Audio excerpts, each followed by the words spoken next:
여러분, 제가 지난 수요일에도 말씀을 드렸는데 성경의 역사서를 볼 때 아주 중요한 조건이 있어요. 그게 뭐냐면 이 역사서의 주인공이 누구인가를 찾는 거죠.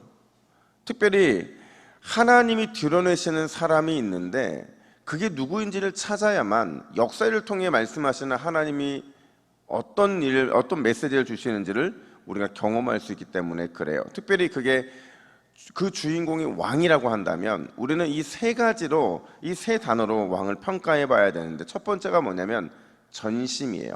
전심. 여러분, 전심이라는 게 뭐겠어요? 온 마음 다해서, 온 힘 다해서 여호와를 섬겼느냐 하는 거죠. 두 번째는 반심이에요. 미지근한 태도인 거죠. 모호한 태도로 하나님을 섬겼다, 이게 바로 반심이죠. 그럼 여러분, 마지막 무심은 뭘까요? 그렇죠? 하나님과 전혀 상관없이, 하나님과 전혀 상관없이 그냥 죄의 길을 쭉 걸어 나간 것, 그걸 우리는 무심이라고 말을 하는 겁니다. 오늘 이 본문에 두 왕이 등장을 하거든요. 한 명은 북이스라엘 아합의 아들이면서 또 아하시아의 동생인 여호람 왕이고요. 다른 한 사람은 남유다를 18년째 다스리고 있었던 여호사밧이었어요. 이 앞선 세 단어의 관점에서 오늘 본문의 이 두 사람을 좀 평가해 보고 싶은데, 먼저 여호람입니다. 2절은 그를 이렇게 평가하는데, 우리 2절 말씀을 함께 읽습니다. 시작.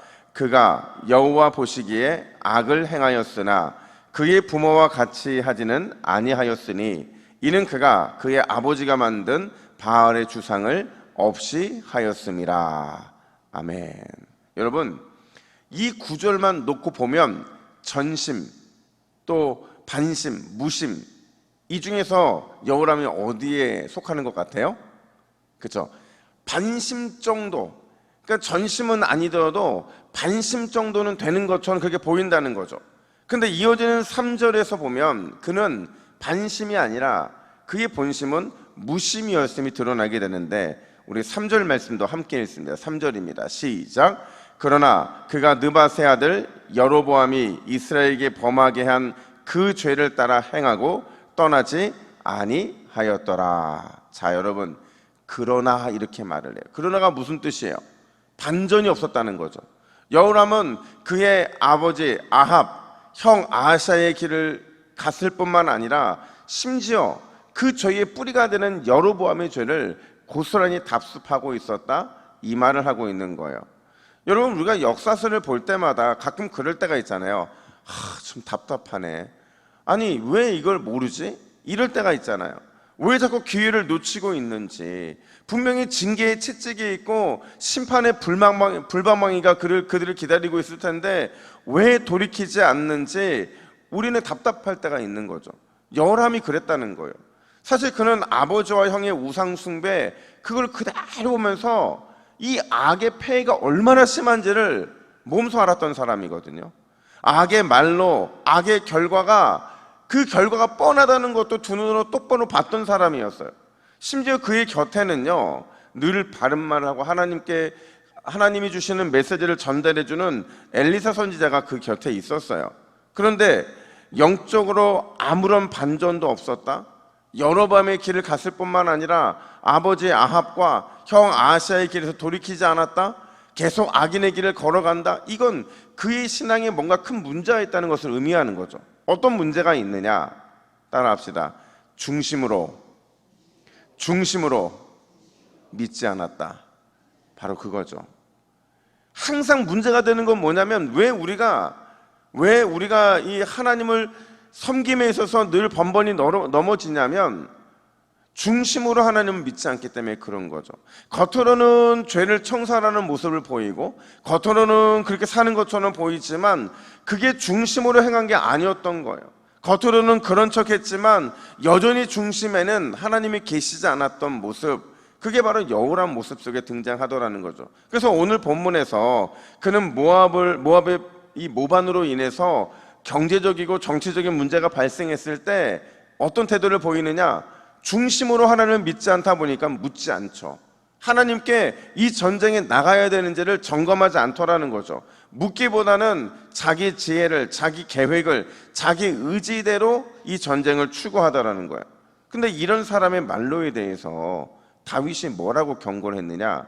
시편 1편 6절, 우리가 너무 잘 아는 말씀인데 이렇게 말합니다. 함께 읽습니다. 시작. 무릇 의인들의 길은 여호와께서 인정하시나 악인들의 길은 망하리로다. 아멘.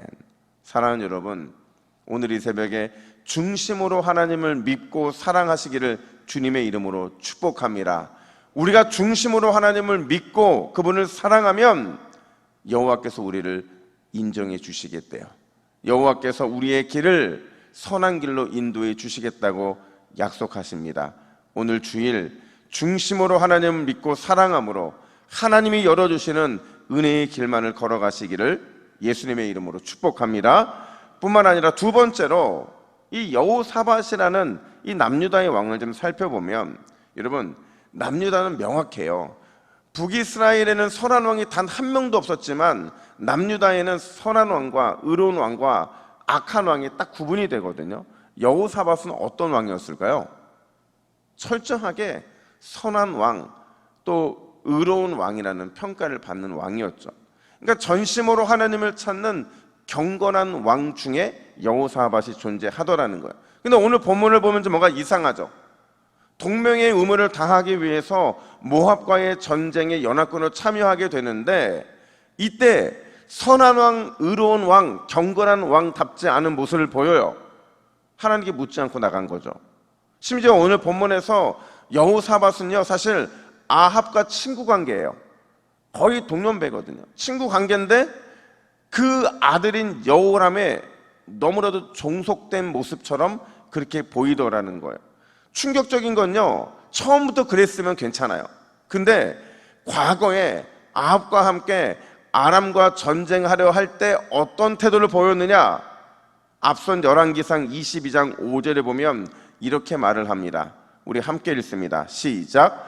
여호사밧이 또 이스라엘의 왕에게 이르되 청하건대 먼저 여호와의 말씀이 어떠한지 물어보소서. 아멘. 분명히 여호사밧은요, 먼저 하나님께 묻는 의로운 왕이었어요. 전심으로 하나님을 찾는 경건한 왕이었. 근데 왜 오늘 본문에서는 이런 다른 모습을 보이고 있느냐? 그 이유를 역대하 18장 1절은 이렇게 설명을 합니다. 역대하 18장 1절. 여호사밧이 아합 가문과 혼인함으로 인척 관계를 맺었더라. 무슨 말이에요? 여호사밧이 아합의 딸 아달랴를 며느리로 삼는 바람에 거기에서 번번이 무너지게 됐다라는 거죠. 근데 아이러니한 건 뭐냐면 여호사밧이라는 이 왕의 이름의 뜻이 있어요.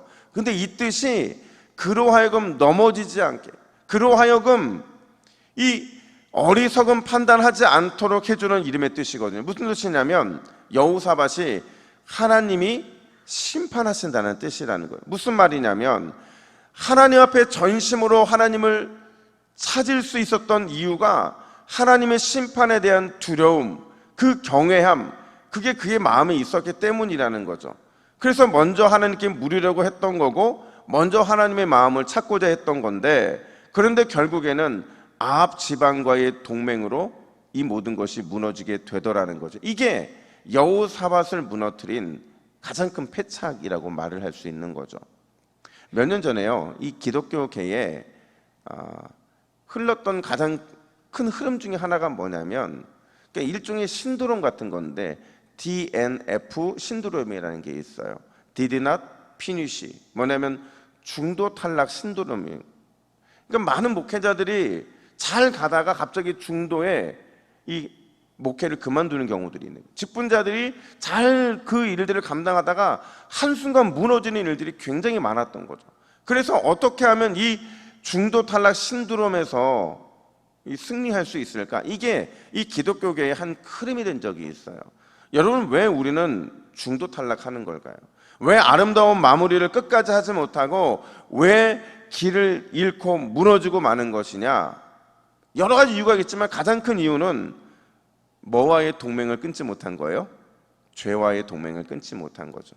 전심으로 하나님을 찾고 하나님과 동행하기보다는 사람을 의지하려 했기 때문에 결국에는 이 중도 탈락의 쓴잔을 마실 수밖에 없더라는 거죠. 사랑하는 여러분, 죄와의 동맹은 철저하게 끊어버리시기를 주님의 이름으로 축복합니다. 동시에 오직 전심으로 여호와 하나님만을 찾고 그분과 동행하시기를 기뻐하시기를 축복합니다. 그런 인생은 반드시 아름다운 마무리를 우리의 삶에 허락해 주실 줄로 믿습니다. 그 은혜를 소망하면서 오늘 이 새벽에도 기도의 자리에서 죄와의 동맹을 끊어버리고 오직 전심으로 하나님을 찾으시기를 예수님의 이름으로 축복합니다. 우리 화면 보시고 같이 기도의 제목을 읽습니다. 시작. 주여, 경건의 모양이 아닌 경건의 능력으로 오늘도 승리하게 하옵소서. 죄와의 동맹을 끊어버리고 오직 전심으로 하나님만 찾게 하옵소서. 아멘. 함께 기도하겠습니다. 하나님 아버지, 오늘 이 복된 주일 내 안에 경건의 능력이 회복되는 역사를 허락하여 주시옵소서.